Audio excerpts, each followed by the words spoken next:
Chers amis de la famille Apicience francophone dans le monde, bonjour et bonsoir. J'espère que vous portez bien ces derniers temps avec votre famille. Je vous envoie ce message aujourd'hui le vendredi parce que je ne serai pas disponible demain en raison de mon déplacement dans mon temple local. Je vais y parler de vous, les membres francophones de la Sangha. Beaucoup de choses se produisent dans la vie de chacun et c'est à nous de les concevoir comme des thèmes d'apprentissage précieux pour faire progresser davantage nos âmes. Je ne le dis pas seulement à vous, je le dis à moi-même. Tout dépend de notre manière de concevoir notre monde et notre vie.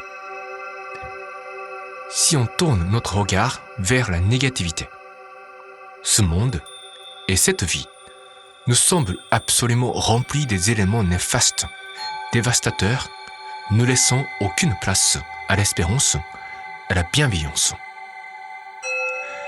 Mais si on décide d'orienter notre attention sur les éléments positifs et heureux, et qu'on s'y applique du fond de son cœur, alors le monde et la vie nous montrent un visage différent.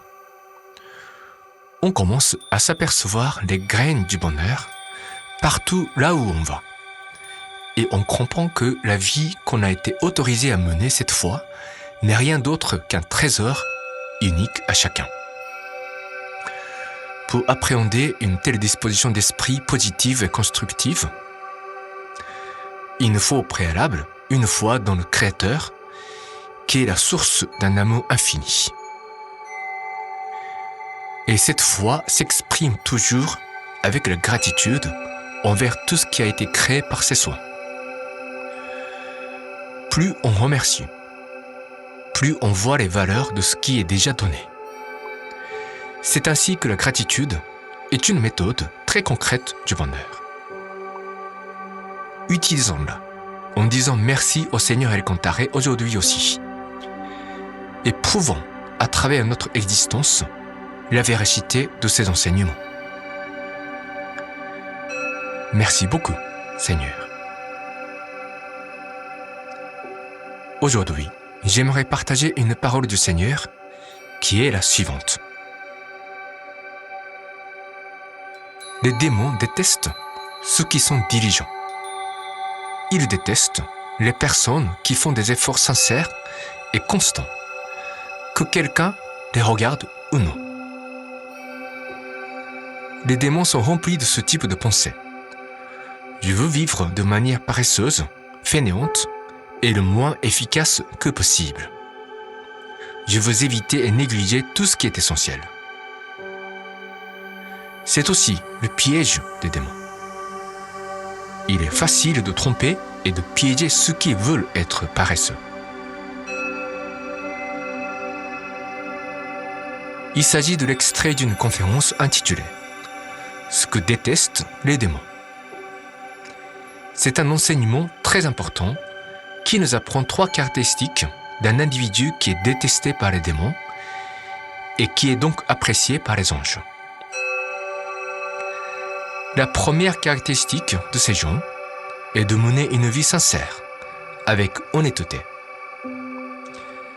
Les gens qui n'hésitent pas à mentir et cherchent à tromper les gens, quelles qu'en soient les motivations, attirent les démons. La citation d'aujourd'hui parle de la 2e caractéristique de ceux qui sont détestés par les démons. Il s'agit de ceux qui sont diligents, qui sont aptes à faire des efforts dans une attitude simple et non calculatrice.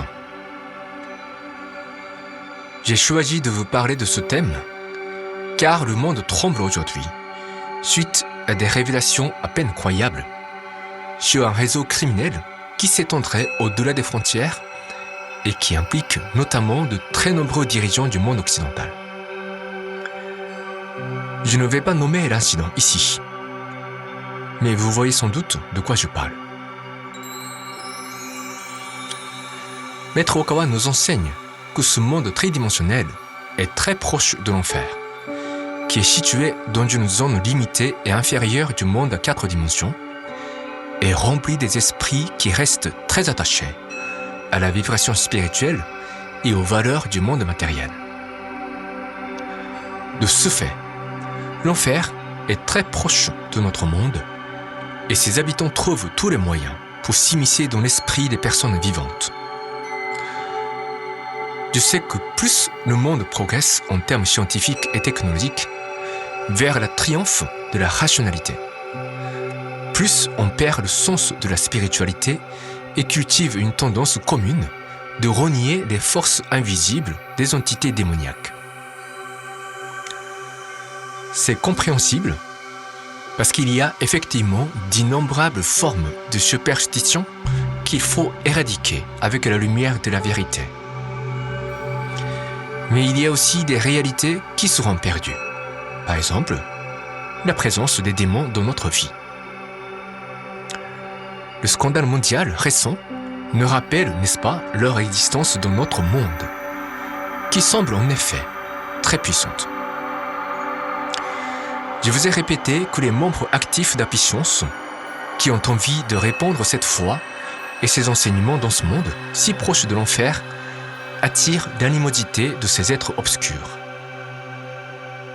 C'est ainsi que plus vous êtes conscient de votre mission de lumière, plus vous devez apprendre des méthodes pour vous protéger, grâce à la mise en pratique régulière et sérieuse de chacun des enseignements sur l'autoréflexion. La leçon d'aujourd'hui nous fournit un autre repère essentiel pour nous mettre à l'écart de ces entités. Maître Oka nous dit « Les démons détestent ceux qui sont diligents. Ils détestent les personnes qui font des efforts sincères et constants, que quelqu'un les regarde ou non. C'est donc une diligence volontaire émanant de ceux qui savent que pouvoir faire des efforts, c'est déjà une joie immense. Quels que soient les résultats auxquels on pourrait s'attendre, indépendamment de l'appréciation des autres. Maître Okawa souligne dans la même conférence que les démons sont extrêmement soucieux du regard des autres. Il croit que faire des efforts là où on ne saurait être ni reconnu ni apprécié est le comble de la stupidité. C'est un enseignement très simple. Maintenant, nous devons mettre la main sur la poitrine pour nous interroger. Est-ce que je suis diligent? Est-ce que je fais des efforts sincères, même dans les moments où personne ne me regarde? Est-ce que je sais que faire des efforts pour m'améliorer petit à petit est une joie pour mon âme? Si vous pouvez répondre par oui à toutes ces questions, cela signifie que vous êtes bien protégé contre eux. Mais je suppose qu'il y a certainement une forme de paresse dans chacun de vous.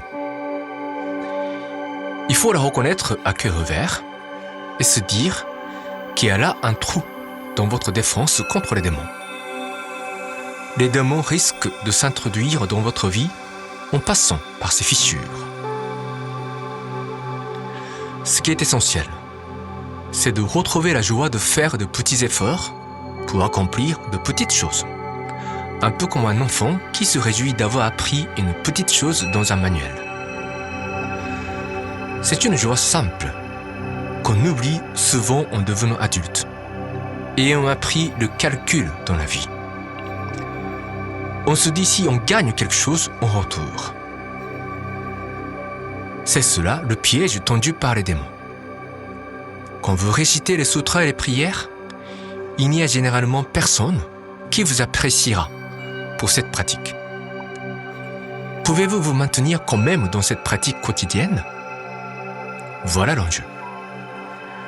Quand il s'agit d'une discipline comme l'autoréflexion, qui n'est pas du tout visible des autres et dont on ne voit que rarement l'effet visible, pouvez-vous quand même l'approfondir quotidiennement pour la joie profonde qu'elle vous procure? Ce sont des interrogations concrètes auxquelles je vous invite tous à répondre avec honnêteté aujourd'hui, car cela vous donnera une nouvelle piste essentielle qui vous fera progresser sur votre chemin de la discipline spirituelle. C'est tout pour aujourd'hui. Portez-vous bien, mes amis. Soyez toujours guidés par la lumière du Seigneur Elkantaré en toutes circonstances, quoi qu'il arrive. Excellente journée. À très bientôt.